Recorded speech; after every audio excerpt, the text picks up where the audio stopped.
Buenos días, buenas tardes, buenas noches. Estamos aquí hoy en mi experiencia como escritor con un grande de la literatura boliviana, Homero Carvalho. Homero Carvalho Silva. Igual de grande su literatura que igual de grande su persona y su humildad. ¿Cómo estás, Homero? ¿Qué tal? Muy bien, mi querido Leonardo, muy feliz pues de que podamos concretar esta conversación, este diálogo, esta entrevista, desde dos continentes, ¿no es cierto? Desde Europa y desde América, desde dos países hermanos, pues para hablar de algo que a ti y a mí nos fascina, como es la literatura en general. Exacto. Pues muchísimas gracias por acompañarnos, Homero.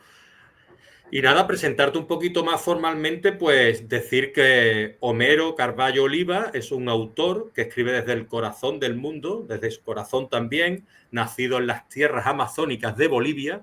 Su voz literaria ha viajado por cuentos, poemas y novelas como un río que no se detiene, cargado de símbolos, de memoria y de humanidad. Homero no solo escribe, convoca. Convoca a los ancestros, a los mitos, a los paisajes de su infancia y a los silencios, silencios que habitan entre las palabras. Ha sido reconocido en múltiples países, premiados en géneros tan distintos como la poesía, la narrativa, el relato, y leídos por quienes buscan algo más que entretenimiento. Buscan verdad, belleza y raíz. Ha sido también traducido a numerosos idiomas, pero más allá del prestigio, su literatura se ha convertido en un espacio donde la memoria se hace carne, donde lo ancestral y lo íntimo conviven, donde Bolivia no es solo un país, sino una forma de mirar el mundo. Ovidio, mi enhorabuena porque he visto, tú que eres muy activo en redes, que también te han traducido una obra al griego. Sí, fíjate, eso fue un regalo, un obsequio muy lindo que me hizo Agati Dimitrouka. Es una poeta y traductora griega que está preparando, está organizando ella una antología que incluye a 70 poetas de todo el mundo y entre ellos me eligió a mí también, eso es un orgullo, pues y me tradujo al griego, ¿no? A la lengua, pues, de gente que yo aprecio y admiro muchísimo, ¿no? Como, por ejemplo, Linceo Elitis, como Constantino Cavafis, y por supuesto una lengua que te trae al mito, al mar, a la leyenda, a los héroes, y por supuesto a Homero en la Edda, ¿no? Claro, porque te he leído eso justamente, que decías tú en la entrevista que te envié escrita, que ya venía tú predeterminado y predestinado a ser escritor gracias a tu nombre. Pues eso quisiera creer, ¿no? Mi padre era un ser humano que amaba la literatura, amaba los clásicos, Antonio Carvalho Urey, ¿no? Él amaba los clásicos, tenía una pequeña biblioteca en Santana del Yacuma, el Beni, luego en Trinidad, y pues cuando yo le pregunté por qué me había puesto este nombre tan feo, me parecía muy feo porque en el pueblo nadie se llamaba así, pueblo pequeño de 5,000 habitantes, nadie tenía ese nombre. Y él me dijo, cuando aprendas a leer te voy a explicar, te voy a aclarar. Y cuando aprendí a leer, pues me aclaró, me dijo, te puse este nombre en homenaje a un escritor griego. Y me trajo él en una revista argentina, salían historias adaptadas para niños. Y me trajo pues unos capítulos de la Ilíada adaptados al lenguaje infantil y con dibujitos, con unas hermosas ilustraciones. Y a partir de ahí pues ya empecé a sentirme orgulloso de mi nombre, ¿no? Claro que décadas más tarde pues apareció otro Homero con el que pues a mis hijos le hacían bullying, ¿no? Porque le decían, así que tu papá es el Homero Simpson, ¿no? Mis hijos Homer, me lo he decían, no, imaginado, Homer. no, mi papá se llama Homero en homenaje a un poeta griego, decían mis hijos, pero nadie les creía. No, no, pues Homer, claro, es que en Latinoamérica se le conoce como Homero, aquí en España le siguieron poniendo Homer, pero sí que Claro, es verdad, claro, a mí tú imagínate, yo he sido Leonardo da Vinci, he sido Leonardo claro, DiCaprio, que es más guapo, Claro. Y un pelazo que tiene el hombre, pero bueno, es lo que yo me he quedado en Leo, en Leonardo, de Así Loreto, de es, Cádiz. así es. Pero bueno, ¿qué te iba a decir? Que mira, que te quería preguntar qué era para ti la escritura, qué supone para ti escribir. Bien, mira, para mí la escritura viene a ser el mayor invento de la humanidad. Yo creo que por encima de las pirámides, de la muralla china, de los mayores, de, las, de los mayores, digamos, de las mayores construcciones que ha hecho el hombre, tanto en la arquitectura o en las obras de ingeniería, como en los descubrimientos científicos, por encima de todos ellos está la escritura, porque nada de esto hubiera sido posible sin la escritura.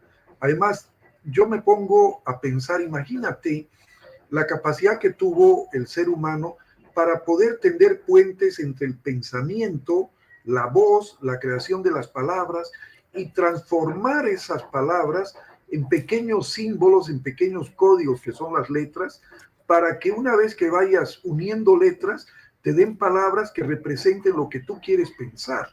Eso, lo que tú estás pensando, ¿no? Entonces, eso me parece realmente algo mágico, científico, divino, ¿cierto? Sagrado, y que por eso, pues, eso es lo que nos hacen, la escritura nos hace en definitiva humanos. Y fíjate otro detalle también, la historia de la humanidad, Leonardo, como tú lo sabes, empieza con la escritura. Es decir, la verdadera historia empieza con la escritura, anterior a la escritura es la prehistoria, pero nuestra historia como tal empieza con la escritura. ¿No es cierto? Desde el momento que el ser humano es capaz de dar testimonio de su paso por la tierra a través de la escritura y legarnos esos recuerdos, esas imágenes, esas esperanzas, esa vida, ¿no? Es que empieza la historia de la humanidad. Por eso creo que es la escritura es lo más importante que ha creado el ser humano. A ver, yo he leído, corrígeme si me equivoco, por favor, porque Claro, yo me documento cuando hable con vosotros. claro, Ha sido traducido al portugués, sí, ha sido traducido al inglés, sí, ha sido traducido al chino, así es, ha sido traducido al armenio. sí. Y yo, alguien que ha sido traducido tanto y que ha sido tan leído, yo quisiera preguntarle, porque nunca he tenido oportunidad, pero al ver que todo ha sido traducido a tantos idiomas, ahora al griego también, querría saber la importancia de una traducción en una obra literaria. Mira, cuando yo empecé a escribir en la década de los 70 del siglo pasado, tengo 67 años, pues me reunía con un grupo de jóvenes escritores, poetas, narradores, que pues nuestra meta era llegar a París, y yo alguna vez dije voy a ir a París cuando mi obra lo merezca, y así fue. Y otro día pues estábamos hablando de a qué idioma nos agradaría ser traducido. Y yo me acuerdo que yo tendría unos 30 años cuando yo les dije a mis compañeros, a mis hermanos escritores, poetas, les dije, el día que a mí me traduzcan al chino, pues ese día creo que ya la hice, porque yo sentía tan lejano esto, lo sentía tan inalcanzable que me pudieran traducir al chino, que lo dije como una cosa inalcanzable, como una cosa que no se iba a poder hacer, ¿no es cierto? Y pues sí, me tradujeron al chino, me tradujeron varios idiomas, me han traducido varios poemas, y no solo eso, sino que han hecho postales con mis poemas que están en varias librerías de la China o en varios cafés de la China también, ¿no? Entonces, eso me parece algo maravilloso, ¿no? El sentir que te están leyendo en otras lenguas, creo que es algo realmente sorprendente. Mi hijo me ha dicho que me va a dar una sorpresa en estos días, mi hijo Luis Antonio. Yo tengo 3 hijos, Brisa, Luis Antonio y Carmen Lucía. Carmen Lucía es poeta también, escritora, violinista. Mi hijo es el que con el que hacemos algunos TikTok sobre escritores bolivianos y universales, y él me ha dicho que va a preparar un video en el que va esos poemas al griego, pues le va a dar voz a través de la inteligencia artificial. Y va a ser un juego, ¿no? Va a ser un juego como si los estuviera leyendo Homero. Y se va a llamar esa grabación, se va a llamar Homero leyendo a Homero. Entonces, esa es la importancia. Qué bonito y qué juego de palabras Sí, tan curioso Sí, y tan recurrente, muy bien, me encanta. Yo he leído un poema tuyo que más bien es una reflexión, quizás, que son dos versos, pero me parece tan profundo y tan importante lo que dices en ellos. Y estaba publicado, si no me equivoco, en Reconstrucción del vuelo del año 2020, una de tus obras. sí, Y el poema se titula Volar. sí. Volar, yo entiendo que es un poema que tú te sabrás de memoria prácticamente, ¿no? Hazme un poco de recuerdo, porque a ver, hay varios que he escrito en Reconstrucción del vuelo. A Ajá. ver, A volar. ver, yo te diría el siguiente, volar. Bien, El poema como el vuelo de las aves. Siempre es el viaje, nunca el destino. el poema, como el vuelo de las aves, siempre es siempre es el viaje, nunca el destino. Así es. Y esa es la escritura.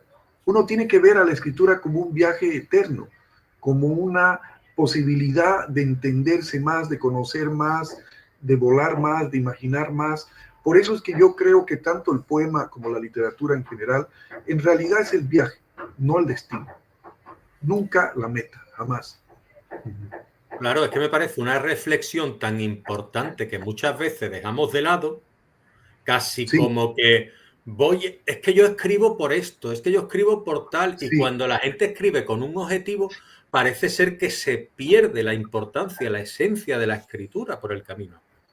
sí, eso lo aprendí yo de varios maestros, lo aprendí de Borges, ¿no? Para quien la escritura era eso, era una manera de llegar a ser él mismo, de llegar a ser uno mismo.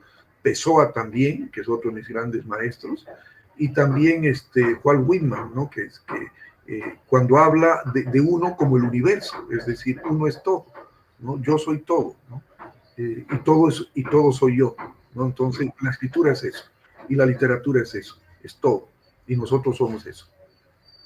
Exacto, porque yo te quería preguntar, claro, al hablarme tú así de la poesía, porque tú aparte de novelista, relatista, eres poeta, que es quizá la faceta que más disfrutas tú de lo que es la escritura. Yo me gustaría Así es. preguntarte qué aporta la poesía a tu vida.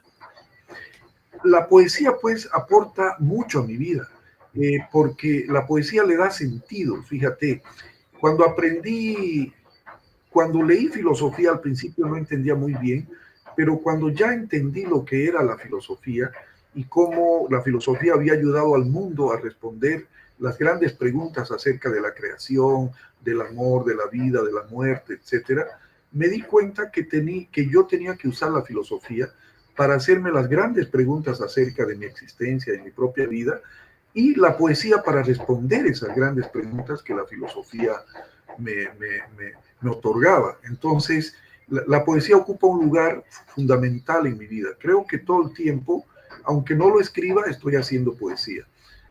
Cuando la miro a mi esposa, cuando abrazo a mis hijos, cuando doy clases y se me sale alguna frase de esas bonitas que mis alumnos quedan impresionados, ¿no es cierto? O en la calle, cuando miro unos perros jugando en el parque, unos niños divirtiéndose en la acera, pues todo eso tiene que ver con la poesía, ¿no? Y entonces la poesía para mí ocupa un lugar fundamental en mi vida, tanto así, Leonardo, que desde que se inventó la web, ¿no?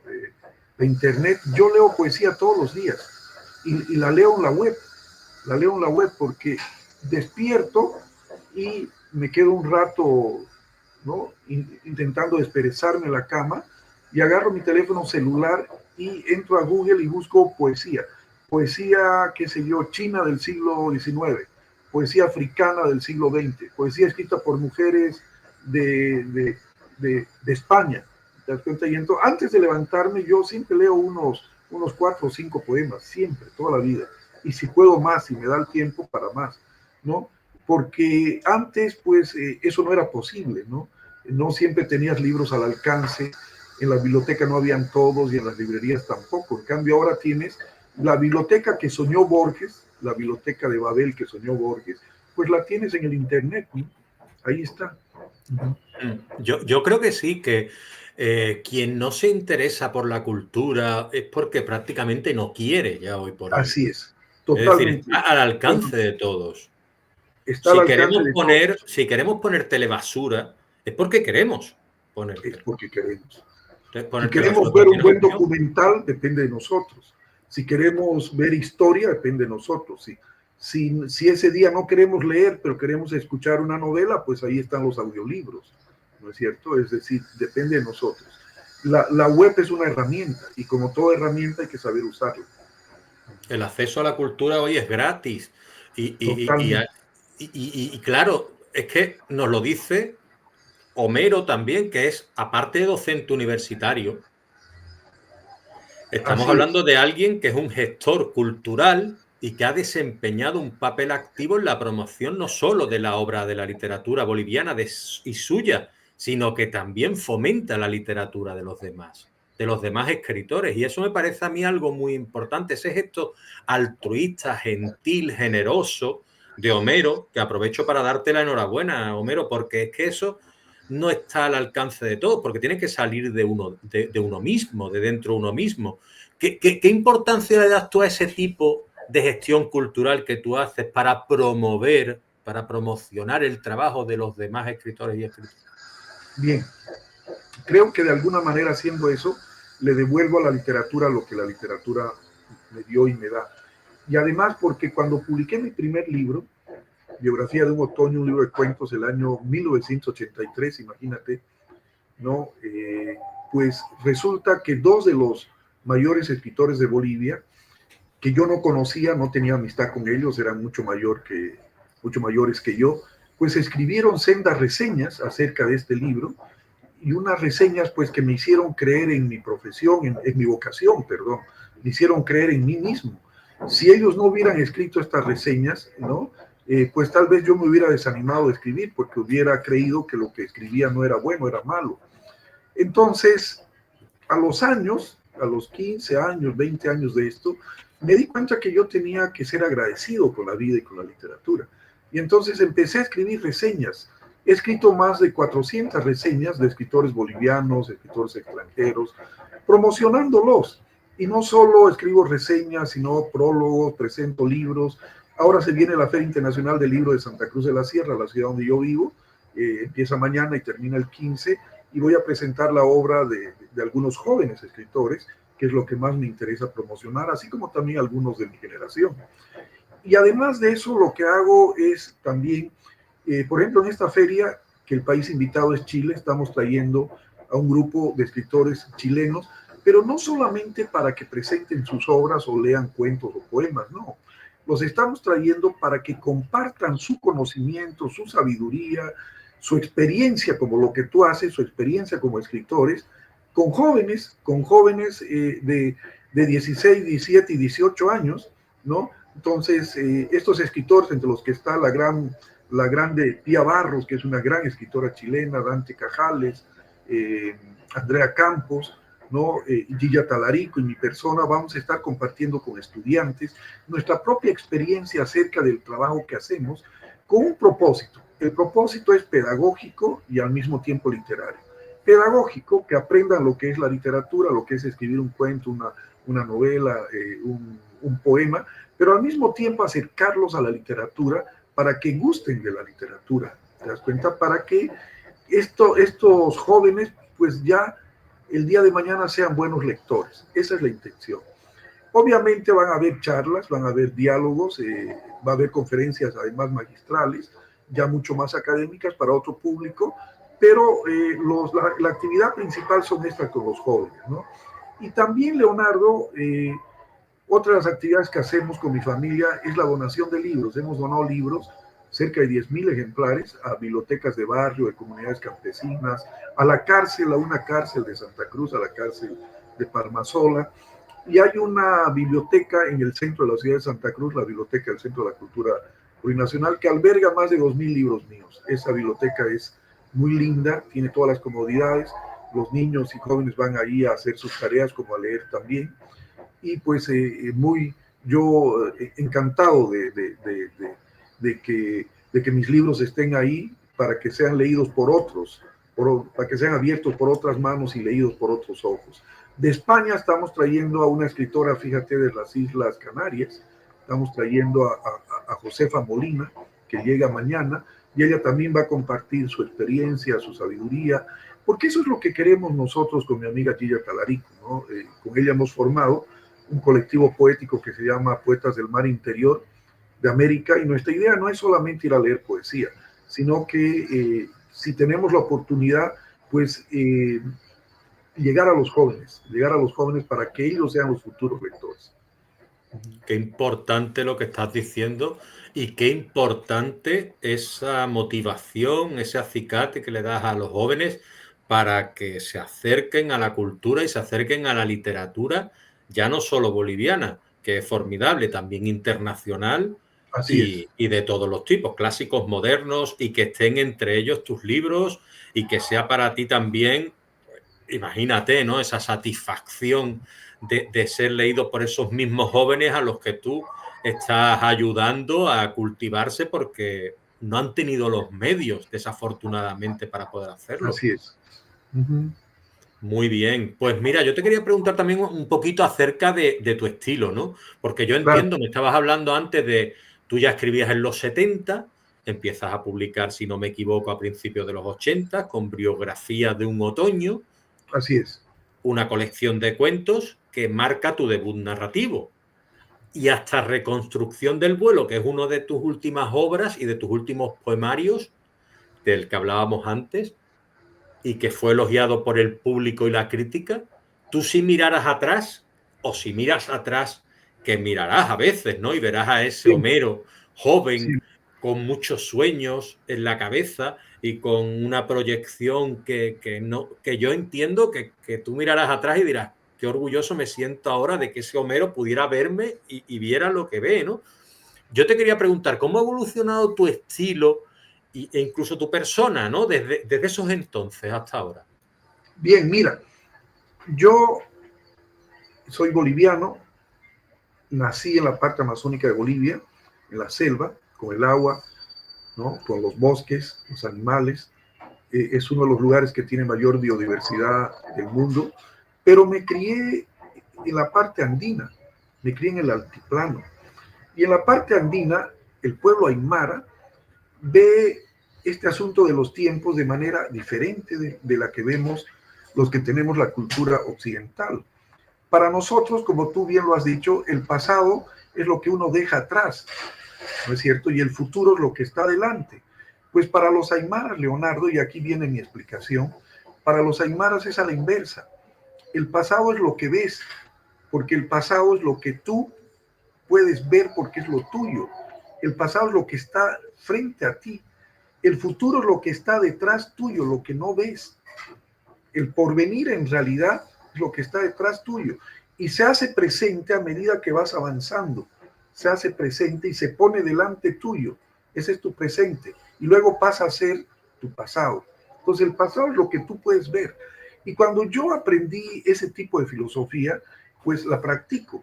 Yo veo mi pasado, ¿no es cierto? Veo que he cometido errores, veo que he cometido aciertos y trato de superarme cada día. Efectivamente, mis primeros textos tenían que ver con la realidad social de mi país en ese momento, los años 70, dictadura de Hugo Banzer Suárez.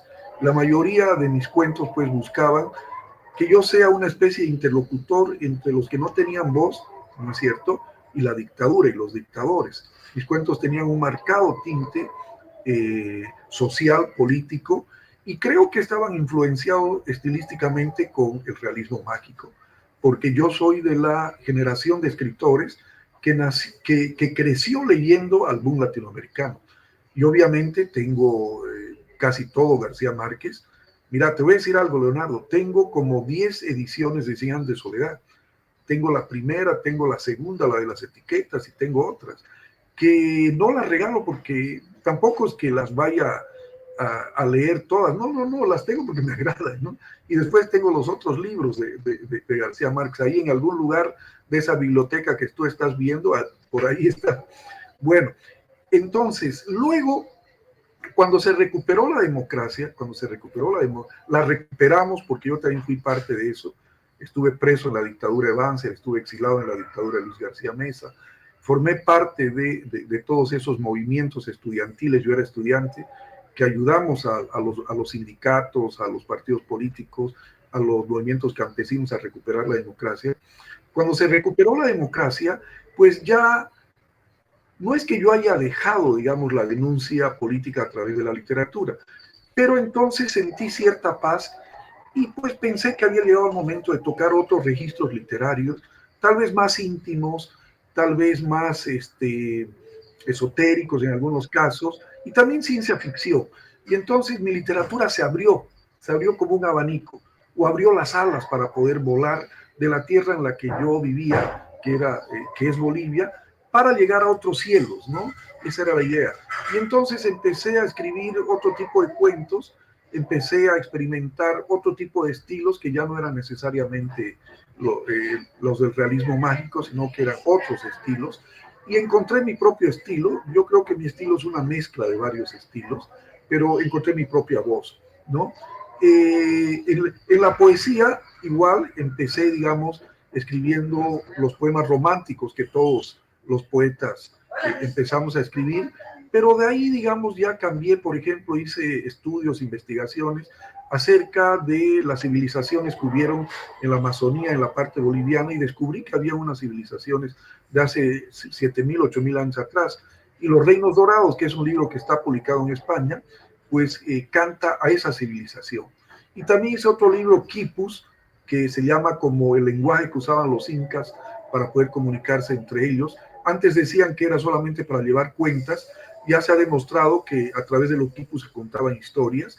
Este poemario se llama Quipus y ahí narro la parte de tradiciones y leyendas de los Andes de Bolivia, ¿no? Y he seguido escribiendo políticamente. Tengo una novela autobiográfica que es La recuperación de la democracia, que se llama La ciudad de los inmortales, que es la ciudad de La Paz, Bolivia.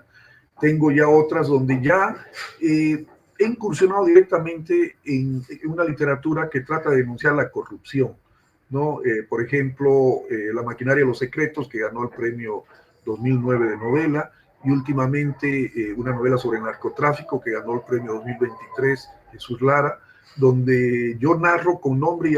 Fíjate, esto ha sido muy curioso, ¿eh? Porque cuando yo escribí uno de los borradores de esta novela, se lo hice leer a un escritor español que se llama Miguel Sánchez Hostis. No sé si has escuchado hablar de él, de Sánchez Hostis. No lo he escuchado. Tiene varias novelas y algunos premios también. Y yo le había, en ese primer borrador, yo estaba jugando con, le había cambiado los nombres a los personajes reales. Y Miguel me dijo, ¿sabes qué, Homero? Esta novela va a tener mucho más valor si tú le pones los nombres verdaderos a los protagonistas. Y yo le dije, pero es que muchos de ellos están vivos. Le dije, son gente que ha dominado el narcotráfico en la década de los 80, le dije, y ya algunos han sido gobernantes, ministros, ¿no? Algunos fueron hasta presidentes, y yo los nombro en mi novela. Y Miguel me dice, es que tienes que hacerlo, porque tu novela va a ganar mucha fuerza literaria, pero al mismo tiempo va a ganar mucho reconocimiento social si tú lo denuncias con nombres y apellidos. Y entonces, pues yo le dije a mi esposa, ¿sabe qué? A mis hijos, ¿saben qué? Ya estoy viejo, así que lo voy a hacer así. Y lo hice con nombres y apellidos, ¿no? Sin ningún temor. Y pues menos mal no he tenido represalias, pero la novela ha tenido muy buenos comentarios y críticas, porque el lector boliviano se identifica inmediatamente con una época y con los personajes, los identifica.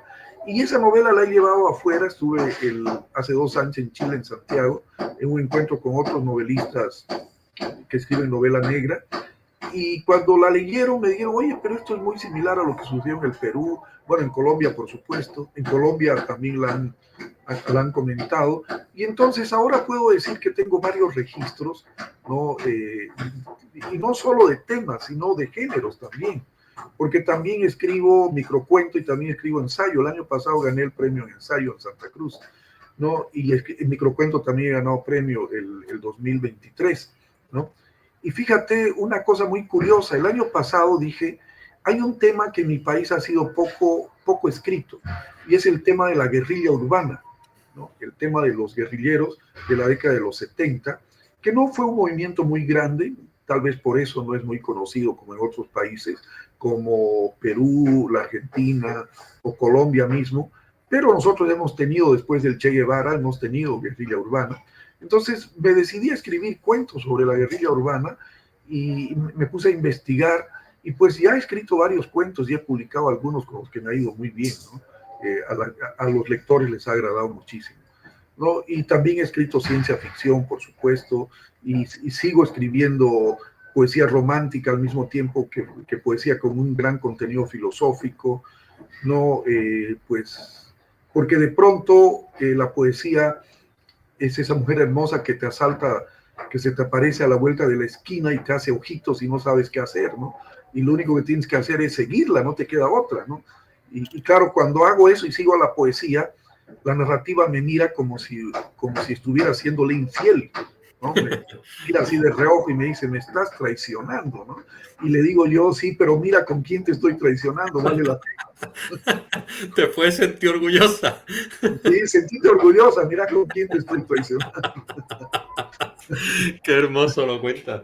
Quería preguntarte porque, claro, hablas de filosofía, la mencionas. No sé Sí. si en tu vida supuso un descubrimiento. La filosofía fue algo que llegó tardío y tú lo descubriste y fue como algo de decir, wow, ¿no? No sé, cuéntame un poquito cómo son cómo es ese descubrimiento de la filosofía y qué le aporta a tu vida. Gracias por esa pregunta. Eres una persona muy intuitiva, ¿eh? Te das cuenta de muchas cosas. Efectivamente, la filosofía llegó un poco tardía. No la descubrí de joven descubrí la literatura, descubrí a los grandes autores universales, clásicos, latinoamericanos, norteamericanos, etcétera. Pero la poesía llegó, la filosofía me llegó cuando ya yo tenía unos cerca de 50 años, que de pronto un amigo me obsequió un libro, ¿no es cierto?, de Soren Kierkegaard, y pues me gustó muchísimo, y ahí empecé a leer filosofía, empecé primero con algunos manuales para entender algunas cosas, ¿no es cierto?, y luego ya profundicé con algunos autores, y hay autores que definitivamente me fascinan. Trato de seguir a algunos autores contemporáneos, ¿no? Y sin duda alguna la filosofía le ha dado otro sentido a mi vida, y le ha dado el sentido de entender algunas de las cosas que tal vez no las comprendía a su cabalidad, y la filosofía me ha ayudado a comprender, pero me ha ayudado a comprender de a mí mismo, me ha ayudado a comprender que el camino más largo es el camino hacia uno mismo, y que es el camino más difícil, es un camino que yo lo sigo transitando todos los días, ¿no es cierto?, para conocerme a mí mismo, y es un camino que nunca va a acabar. Y también me ayudó a entender aquello de los chinos, de Lao Tse. Cuando leí a Lao Tse entendí lo del vacío. Los latinoamericanos, no los latinoamericanos, los de la cultura occidental, creemos que el vacío es algo donde no hay nada, y hay algo que nos produce angustia, nos produce pues cierta desazón, desasosiego, diría mi maestro Fernando Pessoa, y los chinos lo ven de otra manera. El vacío es algo que le da sentido a las cosas. Fíjate, ellos dicen, una casa que se acaba de construir tiene los cuartos vacíos. ¿Para qué? Para que el habitante le dé sentido a esos cuartos. Diga si va a ser un dormitorio, una biblioteca, una sala de estar. Una sala tiene puertas y tiene ventanas para que el habitante las abra y pueda entrar o salir, o pueda observar el paisaje a través de la ventana, ¿no? El vacío es lo que da movimiento a las ruedas, ¿no es cierto?, de una bicicleta. Entonces, cuando leí Lao Tse, cambió totalmente mi manera de ver las cosas, que era occidental, ¿no? Y mezclé lo occidental con lo andino y con lo chino, ¿no? Con lo asiático. Y cuando leí también al maestro Baruch Spinoza, y leí una anécdota de Einstein, que cuando le preguntaron si creía en Dios, él dijo sí, en el Dios de Spinoza. Pues lo leía Spinoza, y el Dios del que habla Spinoza es esa energía. Es decir, todos somos Dios, no hay un ser supremo, todos somos Dios, ¿no es cierto? Y si yo te hago a ti, Leonardo, le estoy haciendo daño a esa energía y me estoy haciendo daño a mí mismo. Por lo tanto, yo no voy a intentar no hacer daño al otro para no hacerme daño a mí mismo. Eso me parece una cosa maravillosa para intentar pues vivir en armonía todos, ¿no? Pues me parece Me parece maravilloso lo que nos estás aportando, desde luego. Y yo, al hablar tú de los vacíos, yo los he comparado en mi cabeza con los vacíos que puedan aparecer en una página cuando escribes. Es Ahí decir, está. este vacío, esa oxigenación que necesita el lector para sentir propio el texto y conectar con el escritor, ¿no? Es el lector con el escritor. ¿Cómo lo Mira ves qué tú, lindo ese punto? pero claro, qué lindo lo que has dicho, no se me había ocurrido. Claro, la página en blanco es el vacío. Y ese vacío de la página en blanco nos está dando lugar a los escritores, como tú dices, a llenarla con algo, con la imaginación, con la poesía, con un ensayo, con una investigación. Es decir, ese es el sentido que le dan los chinos, ¿te das cuenta? De que el vacío es lo que da sentido a las cosas. La página en blanco pues le da sentido a la creación literaria. Excelente. Te Y voy a me lleva citar, también... te voy a citar, como dijo Leonardo Jiménez. Para mí va a ser un Claro, pelotazo, como se dice en mi tierra, que tú me cites, un pelotazo. Pero bueno, no, sí, te quería comentar también, es decir, porque también lo veo en los silencios, ¿no? Los silencios le da sentido a lo que decimos, ¿no? claro, el silencio, fíjate, es lo que da sentido al poema. Eh, Algo que yo descubrí con los años es que un buen poema es un poema que tiene silencios entre palabra y palabra o entre versos. ¿Te das cuenta? El silencio es lo que va acomodando el poema para que pueda ser entendido a cabalidad por el lector, ¿no? Y eso, ¿cómo lo entendí? Cuando escuché una explicación que dio un músico. No recuerdo el nombre porque lo leí hace muchos años en una lectura, en una entrevista en algún lado. Y él dijo, le preguntaban acerca de la interpretación en el piano y por qué las interpretaciones nunca son iguales, así sea la misma obra, pero cada pianista le da su propio toque, ¿no es cierto? Y él dijo, por una sencilla razón, dijo, los silencios. La diferencia entre cada una de las interpretaciones que hacemos de una misma obra es los silencios que le damos cada uno de los intérpretes, cada uno de los pianistas. Y yo dije, claro, el silencio, claro, y tú puedes decir, pero ¿qué silencio si la música es algo que corre? No, no, no, hay pequeños silencios, ¿no es cierto? En diminutos, ¿no? En diminuto tiempo, ¿no es cierto? En pequeñísimo tiempo, ¿qué es lo que diferencia una interpretación de la otra? Y entonces dije, ese es el poema. El poema también es eso, es decir, los silencios son los que le dan ritmo al poema. ¿Te das cuenta? Hemos dejado la rima, pero no hemos perdido el ritmo. Y los silencios es lo que le dan el ritmo al poema. El tempo, que es lo que se suele decir, ¿no? El tiempo, sí, sí. Sí. Otra cosa que no quiero que se me escape es porque tú me has Claro, hablado de que, aparte de ser una persona versada y cultivada, lees poemas, poesía de diferentes países. Me ha sí, llamado la atención poesía africana, es decir, cada poesía tiene que tener esa raíz, esa tierra de la que tú me estás hablando, esa cultura imprimida en sí mismo, impregnada, como puede ser la boliviana, la andina, o puede ser sí, la africana en concreto. ¿Qué matices porque yo no he leído tanta poesía? Es decir, ya, yo he leído poesía en español y he leído poesía no tanto como traducida. Me estoy acercando ahora, estoy descubriendo, pues eso, lo que tú me comentabas, la filosofía. Estoy descubriendo que me gusta mucho más la poesía de lo que me gustaba antes y cuando era joven. Me estoy acercando mucho a la poesía, la estoy disfrutando muchísimo porque le estoy encontrando un sentido y me está llenando. Es decir, ahora me toca, ¿cómo te diría? La fibra emocional. Antes la leía y yo decía, ostras, qué bonito es esto, ¿no? Pero ahora como que me llega más al fondo, ¿no? Entonces yo me gustaría que tú me explicases esa claro. esencia que pueda tener la poesía en diferentes culturas. Mira, en el cuestionario que tú me hiciste había algo relacionado al paisaje, la importancia del paisaje en mi literatura. Pues es eso lo que estás diciendo tú. Por ejemplo, yo soy un escritor nacido en la parte amazónica y criado en la parte andina. Sin embargo, por mis venas, pues lo que existe en mis venas no es solo sangre, son los ríos amazónicos, que son los ríos más caudalosos de Bolivia, que van a desembocar a ese gran río que es el Amazonas. Y por mis venas corre el verde de la selva, corre el rugido del jaguar, corren el vuelo de las aves.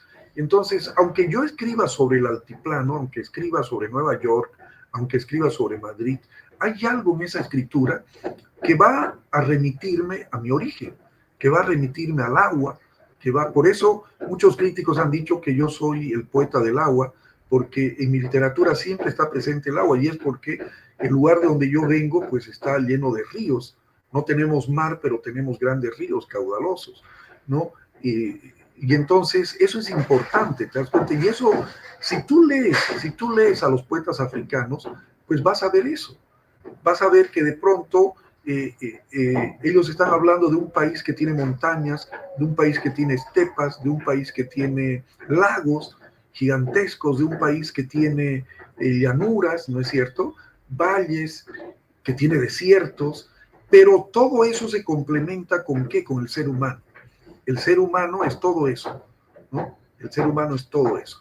Y además algo que lo dije el otro día participé en un festival Benengeli, que es uno de los festivales más importantes de literatura que organiza el Instituto Cervantes de Madrid, lo organiza en 5 continentes a través de radio, y yo participé con dos escritoras españolas, con Julieta Santibáñez y Mónica Lavín, y el tema era los 5 sentidos, ¿no? ¿Cómo encarar los 5 sentidos en la escritura?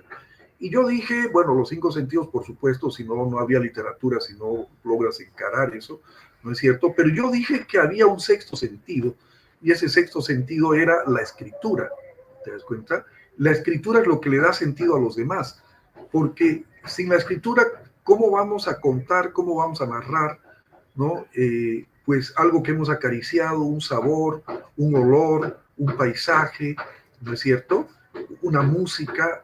La escritura es lo que le da sentido a todo eso, la palabra en realidad, ¿no? Ahora bien, esa escritura es lo que le da sentido a un poema de África, a un poema de Asia, a un poema de los Andes, porque tú notas que ahí en esa escritura hay algo que cambia el sentido de acuerdo al lugar de donde vienes, al lugar de donde vives.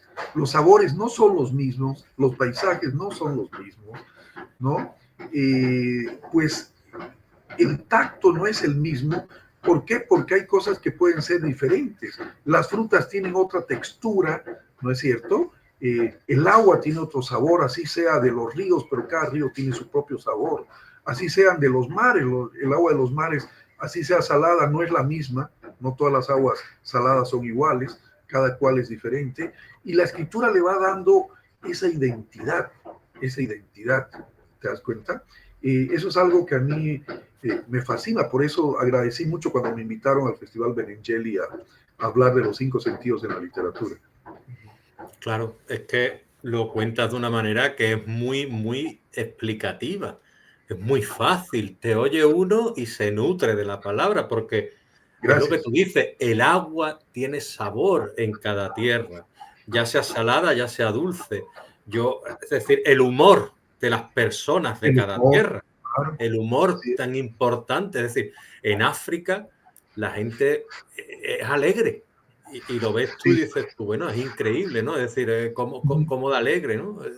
Y a mí lo que estás diciendo me fascina. Es decir, me ha encantado cómo lo has trazado y cómo esa respuesta me la has explicado. Yo lo que no querría pasar, porque anoto cositas mientras tú me vas diciendo para recordar y saber en el tono porque claro, en el tono de escritor, novelista, poeta, habrán explorado mucho tu obra, pero y te habrán preguntado mucho, pero en el punto de gestor cultural creo que es que tú haces una labor impresionante y hay que aplaudírtela y preguntarte un poquito más sobre esa labor cultural que haces, por ejemplo, cuando a ti te llaman o te preguntan y te dicen sobre la antología esencial, ¿no? Es decir, la poesía del siglo XX en Bolivia, la estafeta del viento de la editorial Visor Libros y el papel que desempeñas tú en ella. Me gustaría que me lo contaras desde tu voz. Con mucho gusto. Mira, yo hago antologías desde hace muchas décadas atrás. He hecho antologías de cuentos, he hecho antologías de poesía y he hecho antologías de microcuentos, de microficción. Tanto a nivel de mi país como a nivel internacional. Y pues en esta labor me habló Chus, ¿no? El dueño de Editorial Visor, que le dicen, a Chus le dicen Chus Visor, le dicen como si Visor fuera su apellido, ¿no? Chus Visor. Y me invitó. Y recuerdo muy bien que cuando me invitó me hizo una advertencia. Me dijo, si vas a aceptar hacer la antología de poesía de tu país, tienes que saber que te van a atacar. Entonces yo le dije, pero ¿cómo es eso? Sí, me dijo, solo falta Bolivia porque he invitado, me dijo, a 2 escritores y no han querido hacerla por el temor al ataque. Porque como solo son 30 o 32 escritores, pues siempre quedan fuera muchísimos más de los que están. Y los que no están, pues terminan odiándote, me dice, y te van a atacar. Mira, te voy a mandar unos enlaces. Y luego de la conversación me mandó unos enlaces sobre el que había hecho la poesía, la antología de Colombia, la de Perú, la de Ecuador, y pues obviamente los atacaba. Y yo le dije, mira, le escribí y le dije, mira, Chus, no tengo ningún problema en eso. O sea, yo asumo lo que tenga que venir, porque creo que es importante que mi país esté en esta colección, porque le dije, lamentablemente la poesía boliviana no es muy visibilizada en el mundo, y mucho menos en Europa. Y fíjate, Leonardo, que la prueba de lo que dije, la dijo justamente, lo ratificó un traductor, poeta y antologista italiano, Emilio Coco, que cuando él estaba buscando información sobre la poesía boliviana, pues encontró muy poco. Y cuando fue a Madrid, fue a Visor y le preguntó a Chus, y Chus le dijo, bueno, pues aquí está la antología de poesía boliviana que hizo Homero Carvalho. Y él la leyó, esa antología, y la mayoría de los poetas vivos, porque la de Emilio eran poetas vivos, pues coinciden con los que yo había también antologado, seleccionado. Y de los muertos, él menciona a todos los que yo he seleccionado. Y él dice ahí en el prólogo que él escribió de su antología, Emilio Coco, ¿no? En italiano, él dice que, esta antología de Homero Carvalho cumple la misión de hacer conocer la poesía boliviana en Europa. Dice, ese es su mérito. Y claro, gracias a esa antología, Bolivia está en las mejores librerías del mundo, porque Visor está en las mejores librerías, y está en todas las ferias del mundo. Y además la pueden comprar a través de las plataformas, ¿no es cierto?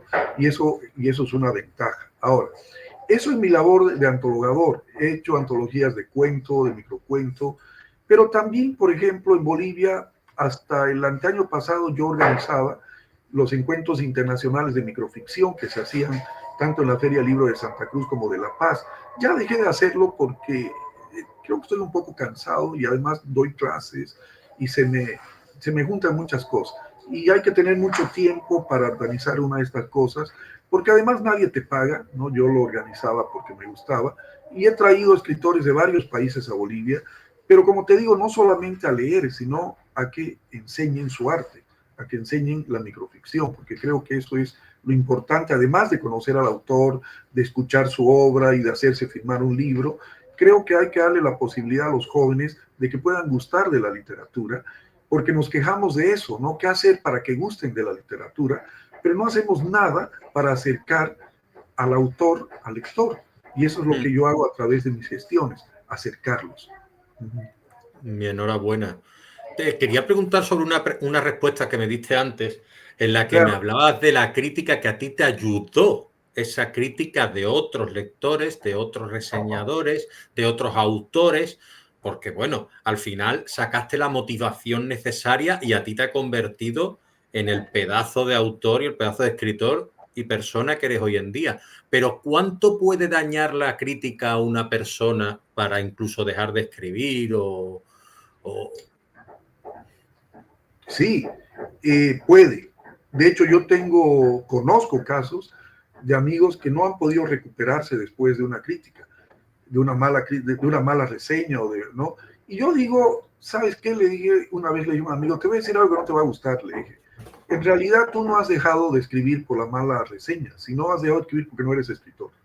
¿Pero cómo? Me dijo, porque sí, le dije, si hubiera sido escritor, pues hubiera superado esa crítica, ¿no? Y sin duda alguna, a mí y a todos los que nos han hecho alguna vez eso, pues obviamente nos ha dolido, pero hay que superarlas. Y antes no había tanto problema, Leonardo, porque esas críticas eran de oídas, ¿no es cierto? Alguien las decía en el bar ¿no? En el café de la esquina, por lo general en los bares, ¿no? Era donde se hablaba, y no pasaba de ahí. Pero ahora esas malas críticas están en las redes, ¿no es cierto? Hay gente que ya sea de manera anónima, o ya sea con seudónimo, o ya sea con perfiles falsos, ¿no? O ya sea ellos mismos. Eso, perdóname. Porque no tienen, claro, ellos mismos porque no tienen, porque saben que no están frente a ti, ¿no es cierto? Dicen cualquier barbaridad. Y Exacto. yo me he tocado con gente que ha dicho cosas en contra de mí con sus verdaderos nombres, y cuando me los he tocado frente a frente, pues lo único que hacen es bajar la mirada, ¿no? No son capaces de decírtelo frente a frente, digamos. Así que No, por ya eso no yo no solo. sé.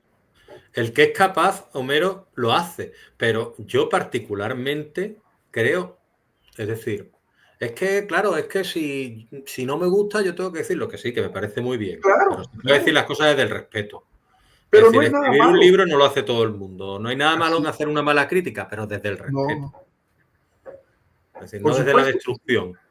Claro, entonces por eso es que yo, por ejemplo, en mis reseñas, hay gente que me decía, Homero, ¿por qué siempre buscas el lado positivo de los libros que reseñas? Y yo le decía, porque yo hago eso, que otros se ocupen de lo malo, yo me ocupo de lo bueno.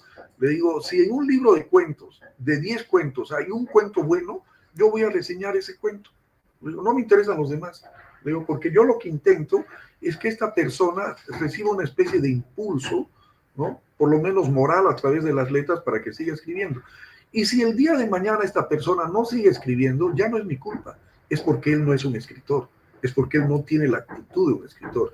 Porque un verdadero escritor, Leonardo, pues es aquel que ha salido, no indemne, pero que ha sobrevivido a las batallas. ¿Qué me refiero a las batallas? A los comentarios, a las críticas, a las malas obras que uno mismo ha podido publicar, porque se ha dejado llevar por el exitismo, no publicar esto ahora, esto mañana, y de pronto has publicado cosas que no eran convenientes publicarlas todavía, que tenían que esperar, ¿no? Y que en justicia te han dicho algunas cosas también, ¿no? Y uno tiene que saber superar todo eso. Yo creo que las debilidades de uno mismo, aunque no queramos verlas, aunque seamos tan soberbios a veces, ¿no? O las sabemos. Sabemos nuestras Claro, debilidades. No hace falta que nadie venga a meter el dedo en la llaga. claro, mira, Entonces, yo creo que yo soy de las personas, como tú has dicho, que si reseño algo es porque me ha gustado. exacto. Pero mira, yo creo que hay dos tipos de escritores, ¿no? Y uno de ellos es Pérez Reverte. Yo lo sigo a Arturo Pérez Reverte en el Twitter, ¿no? Bueno, en X ahora. Y a mí me impresiona cómo Reverte tiene el tiempo para responder las malas críticas. O sea, hay gente que le critica, le dice, oye, no sé qué, y Pérez Reverte le responde y le dice, no, que esto, que lo otro, y a veces les explica, ¿no es cierto? Y yo digo, pero claro, digo, ¿cómo un escritor de la talla de Pérez Reverte va a estar perdiendo el tiempo? Pero luego me doy cuenta que Pérez Reverte es así, o sea, a él le gusta esto, a él le gusta la pelea, a él le gusta estar. Es más, en muchas ocasiones he visto que cuando de pronto el mar está en calma, ¿no? Él busca pelea y se inventa cualquier cosa para que lo ataquen y pelear, ¿no? Yo, en lo personal, cuando los ataques son, digamos, ad hominem a la persona y no a la obra, y son hechos de manera fea, ¿no? Denigrante, no respondo. Y es más, cuando ya no lo soporto, pues ejerzo mi derecho humano a bloquear, el gran derecho humano de Hombre, las redes sociales. claro, es que tú le abres la puerta de tu casa a quien te da la gana. Y a quien molesta no se la abres. Exacto. Y yo, sin asco, yo les digo, yo ejerzo mi derecho humano a bloquear. Es que tienes todo el derecho. Es que a mí me parece que tienes todo el derecho. Si Tú y alguna cualquier vez alguien, persona. así es, si alguna vez alguien me hace un comentario bien escrito sobre algo que yo escribí y me dice que no le gusta por esto y por esto, le respondo. Y le digo, me parece muy interesante lo que has dicho, lo voy a tener en cuenta. Si vale la pena que yo lo tenga en cuenta, le digo, lo voy a tener en cuenta para un próximo trabajo. Creo que es correcto lo que has dicho. Si se trata de algún comentario de alguien que yo percibo que no ha entendido cuál era la intención de lo que escribí, intento explicar. Una vez. Una vez. No, una vez. Está bien. No hace falta más. No, claro. Y si no se puede, pues no se puede, ¿no? Claro. Mira, te voy a contar algo, por ejemplo. Una vez escribí yo era un microcuento en el que yo decía Era algo de la Virgen María. Claro, yo estaba jugando con la ironía, ¿no? Decía, a ver, espera, estoy tratando de acordarme exactamente para no pelarle al texto, ¿no? Pero yo, no era la Virgen María, era de la Última Cena. Pero mi cuento era sobre Vlad Drácula, ¿no? Y yo empezaba diciendo, alzad la copa, ¿no? Y bebed de mi sangre, ¿no? Alzad la copa todos y bebed de mi sangre.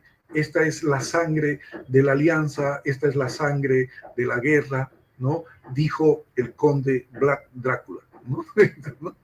Ahí termina. Claro, estaba, digamos, parafraseando a la misa cuando consagran el vino y la hostia, ¿no? Claro. Y pues hubo gente que cuando yo lo publiqué esto, ¿no? En una revista y lo publiqué en las redes, pues hubo gente que no le gustó, ¿no? Y me dijo que yo estaba atacando a Cristo y eso era una herejía, ¿no? Y una amiga mía, que yo creí que era una amiga, pues se molestó bastante porque yo no sabía que era ella totalmente fanática católica, ¿no? Y yo traté de explicarle a ella y le dije, mira, esto es un cuento, es una alegoría de eso, no me estoy haciendo la burla de nadie, es una alegoría al hecho de la consagración. Le digo, no es a Cristo, es a la consagración. Y me dijo, yo ya tomé mis recaudos y ya he enviado, me dijo, esta denuncia al Vaticano para que te excomulguen. Así. Entonces yo le puse, qué maravilla, le puse, gracias. Toda mi vida he querido que uno de mis libros entre al índice Prohibirum Prohibitorum, le puse, ¿no? Que es el índice de los libros prohibidos, ¿no? Que la Iglesia Católica tenía, ¿no? Para que la gente no los lea, y eran los libros más buscados. Entonces le puse, porque de esa manera mi libro va a ser muy buscado, le puse. Y me dijo, maldito hereje, pecador, me puso, y ella me bloqueó, yo no necesité bloquearla, ella me bloqueó. Ella ejerció su derecho a bloquearla. Ella ejerció su derecho a bloquearla, y lo cual me parece muy bien. Claro. Hombre, tanto para uno como para otro, esto tiene que ser bilateral. Claro, así es. Nada, yo no querría que se me pasaran un par de cositas. Claro. Una de ellas es que tú me hables, por favor, de tu obra titulada Seres Sobrenaturales y Mágicos de Bolivia, porque la mitología y todo este tipo de lo que es fábulas y demás me encanta. Entonces quiero que tú me hables de ese tema tratado tanto en tu obra, por favor. Mira, sin duda alguna no soy el primer autor que ha hecho una recopilación de seres fantásticos de sus países, ¿no? Han habido otros, empezando por García Márquez, que hizo Borges, que hizo una recopilación de los seres fantásticos, ¿no es cierto? Que es universal, muy linda, pero en muchos países hay este tipo de recopilaciones. Y en mi país también habían con el nombre de Tradiciones y Leyendas de Bolivia, pero yo me di cuenta que de pronto la gente hablaba de ciertos personajes legendarios, ¿no? O mitológicos sin tener conocimiento de ellos, simplemente por hablar. Y que pues el cine de Hollywood, ¿no es cierto?, pues había aprovechado de muchos de los personajes legendarios y mitológicos, especialmente de las culturas europeas. Entonces de pronto descubrí en mi mente, me di cuenta que así como había el conde Drácula, que chupaba la sangre de los seres humanos, pues en la mitología andina había un personaje que chupaba la manteca de los seres humanos, es decir, chupaba la grasa de los seres humanos, los dejaba sin grasa, ¿no? Es el caricari, el come manteca, los dejaba sin grasa. Yo digo, claro, este tipo, este demonio, porque era un demonio, ¿no? No chupa sangre, sino que se chupa la grasa de los seres humanos, ¿no? Y entonces, y ahí empecé a estudiarlos en estudios antropológicos, recordé los cuentos de mis abuelos, hice primero una primera edición de 100 seres, de todos los pueblos indígenas de Bolivia, que son más de 30, ¿no? Y elegí 2 más o menos de cada uno, y también de la parte colonial y republicana, ya de la mezcla, ¿no? De lo colonial y lo indígena, que hay muchos también. Incluso en la República se han dado seres sobrenaturales que han sido presidentes de Bolivia. El caso de Melgarejo, por ejemplo, un dictador que hasta ahora los espiritistas lo siguen convocando para pedirle consejos, ¿no? O el Che Guevara, donde murió lo consideran un santo en Valle Grande, le encienden veladoras para pedirle milagros, ¿no es cierto? Entonces, todos esos son seres sobrenaturales, son seres fantásticos. Me fue también con esa primera edición y mucha gente me pidió que aumentara los seres, porque me escribían y me decían, Homero, yo soy de tal provincia y allá hay tal ser, deberías investigar y ponerlo en una nueva edición. Me puse a investigar, entonces ya va por la quinta edición y esta última ya tiene 120 seres, ¿no? 120 seres mágicos, sobrenaturales, fantásticos. Y pues yo creo que esto además es lo que mantiene la identidad de las naciones. ¿Te das cuenta? España no sería la misma sin sus leyendas, sin sus seres sobrenaturales, sin esos mitos que nadie logra explicar, ¿no es cierto? Ni ninguno de los países latinoamericanos sería igual sin estos seres fantásticos, porque estos seres fantásticos son nuestra propia identidad. El día que desaparezca el último de ellos, habrá desaparecido nuestra identidad y seremos globales todos. Esto es lo que nos diferencia los unos de los otros y es lo que nos hace además diversos y ricos. ¿Te das cuenta? Qué aburrido sería si todos pensáramos lo mismo, si tuviéramos las mismas leyendas, los mismos personajes históricos. No, lo lindo está en la diversidad, ¿te das cuenta? Y eso es lo que nos da la identidad nacional.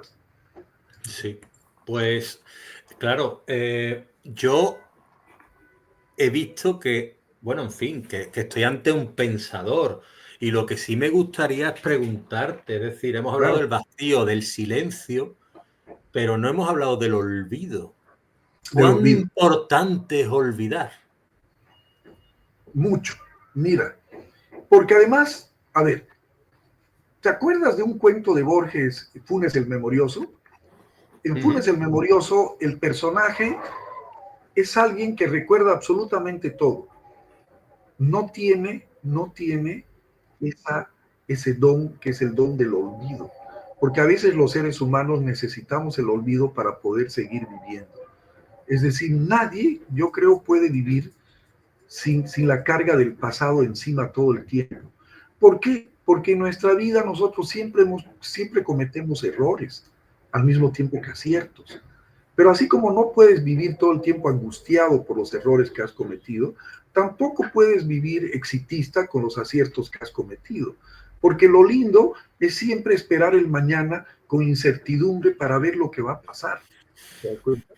Y el olvido creo que es lo que nos permite a los escritores escribir, en el sentido de que el olvido en realidad no desaparece, simplemente no está en nuestra memoria en ese momento, no está todos los días hasta que empezamos a buscarlo. Y de pronto lo encontramos y es una epifanía. O puede ser, por ejemplo, a mí me pasa con mis novelas especialmente y con algunos cuentos, que de pronto he escrito cosas que al releer esos textos, ¿no? Yo me he dado cuenta de que, ¿dónde lo he sacado? ¿De dónde he sacado esa información? ¿No? Pues si yo esto jamás he leído, nunca he tenido esta información. Pero sí, lo que pasa es que la había olvidado, ¿te das cuenta? En algún momento de mi infancia, de mi adolescencia, pues yo tuve acceso a cierta información y esa información desapareció de mi memoria efectiva, digamos, de memoria práctica, pero se quedó en los archivos de la memoria adentro, de la memoria interior. Entonces, cuando uno está escribiendo, de pronto sin que uno sepa, aparecen esos olvidos. Y esos olvidos son lo que le dan, ¿no?, la calidad mágica a tu literatura. Claro, están en el subconsciente, digámoslo así, Y cuando ya entra en escritura automática, cuando se produce esa magia realmente, ¿no? Que tú entras en esta escritura automática y ya pasa a otro nivel, digámoslo así, pues ya ahí es donde pasa a otro nivel. O cuando de pronto tú te das cuenta que un personaje que tú le habías asignado un papel secundario en un cuento, en una novela, de pronto él está cobrando vida y está escribiendo él solo y dices, pero este tipo, yo nunca lo he pensado así, ¿no es cierto? Yo lo había pensado como una persona sin importancia y de pronto terminas de escribir el cuento, la novela, y resulta que es uno de los personajes principales de tu novela. Cuando sucede eso, yo les digo a mis estudiantes de los talleres de literatura, que cuando suceda eso, lo dejen a ese personaje que cuente lo que esté contando, porque ese personaje ya cobró vida. Es decir, ha salido del olvido para hacerse presente. Perfecto. Yo, a ver, para finalizar, bueno, Claro, primero no quiero que se me olvide la invitación, por favor, que se la traslades, si tú lo ves oportuno y has pasado un buen ratito aquí, a tu hija, a claro, Carmen Lucía, con mucho gusto. que tiene las puertas abiertas de aquí, a tus hijos si también escriben, me has hablado de uno de ellos que te ayuda con las redes sociales y demás. A mí también me ayuda mi hija, porque si no, no podría, porque ella hace unos vídeos maravillosos y yo hago pues, mis torpezas, ¿no? Y me Mira, gustaría... ¿Sí? claro, Luis Antonio no escribe, pero es experto en juegos de rol, él es psicólogo y No me realmente, digas. claro. Pero si yo soy rolero de toda la vida. Bueno, entonces pues le paso inmediatamente, porque él es Pero si experto. yo soy Aquí lo un llaman, rolero, yo juego al rol desde los 13 años, mero. bueno, aquí lo llaman a él el maestro, lo llaman el maestro de Uy, los uy, uy, juegos lo de que me ha rol. dicho. Uy, lo que me ha dicho. Pues Le trasládale paso, también le la paso. invitación, por Claro, favor. no, no, por supuesto. Lo dejo en tus manos, Homero, lo dejo en tus Claro que manos. sí, claro Qué maravilla que sí, lo que es el mundo, ¿eh? lo que Y es el por mundo. último, por favor, desde tu experiencia, desde tu vasta Claro, y extensa experiencia, ¿qué recomendaciones darías a las personas que comienzan en la escritura hoy por hoy, que tienen esos sueños puestos y que necesitan ese puntito de decir, a ver, un grande me está diciendo esto, yo voy a hacerle caso? bien, mira, Honorato de Balzac decía que la escritura es un oficio de nalgas. ¿Qué quiere decir esto? Que hay que sentarse y escribir. Esto, mis queridos jóvenes, quiere decir que tienen que olvidarse de los pretextos, que no tengo dónde escribir, que mi computadora es vieja, que no tengo una buhardilla con vista al mar, que hay mucho ruido en mi casa. No, esos son pretextos, esos son pretextos. Siéntense y escriban. ¿Qué es lo que tienen que escribir? Cuando tienen algo que decir, cuando tienen algo que contar, cuando tienen algo que poetizar. No importa lo que sea. Pessoa, si van a escribir del amor, recuerden a Pessoa. Pessoa decía que los poemas de amor, las cartas de amor, son ridículas, porque si no, no serían cartas de amor, porque el amor es ridículo, decía Pessoa. Pero lo que no tiene que ser ridículo es el poeta, es decir, ustedes, los que escriben. Tienen que escribirlo con toda la sobriedad y la seriedad con la que se tiene que escribir un poema. Por otro lado, olvídense de ciertos prejuicios. Si van a escribir un cuento, una novela en la que uno de los protagonistas es homosexual, pues háganlo. No pongan de pretexto, pero es que mi primo es homosexual, ¿qué va a pensar mi primo? ¿Va a pensar que estoy contando de él? No, no es el único homosexual en el mundo. No, no. Una lesbiana, pues sí, escriban sobre las lesbianas. Pero mi hermana, ¿qué les importa? La hermana le va a valer un pepino que escriban ustedes sobre las lesbianas. Ustedes tienen que escribir porque les gusta escribir, porque como dice Raina María Rilke, no saben hacer otra cosa. Y si no escriben, se van a morir, porque la escritura es como el aire, lo necesitan para vivir cada día. Así que no se pongan pretextos, escriban. Pues muy bien, Homero, qué gran consejo y muchísimas gracias. Para mí es todo un halago, como te decía al principio del programa, que hayas estado aquí y que alguien de tu categoría tenga la humildad y el buen hacer de acercarse, de querer transmitir, de querer comunicar y de querer hacer cultura entre los jóvenes, que es lo que necesitamos. Es lo que necesitamos, gente como tú, que haga cultura entre los jóvenes y que se te escuche y que sea una auténtica delicia. Gracias. Gracias, querido Leonardo. Ha sido un placer conversar contigo. Eres una persona muy culta, conoce. Antes de entrevistarme, se nota que leíste pues parte de mi obra, leíste cosas que eran importantes para mí y tus preguntas tienen esa característica de alguien que conoce parte de mi obra pues, e intentó descifrar más de ella. Gracias. Pues muchísimas gracias, Homero. Que tengas un buen día. Traslada mis mejores deseos a tu familia. Invita, Gracias. por favor, a tu hijo y a tu hija a este Ahora espacio mismo, ahora mismo, y ahora mismo. que te vaya muy bien. Que sigas contando con éxito Gracias. tanto tus cosas personales como literarias, ¿vale? Vale. Un abrazo Venga, grande. a Cuídate. cuidarse. Un abrazo. Hasta luego. Chao, chao.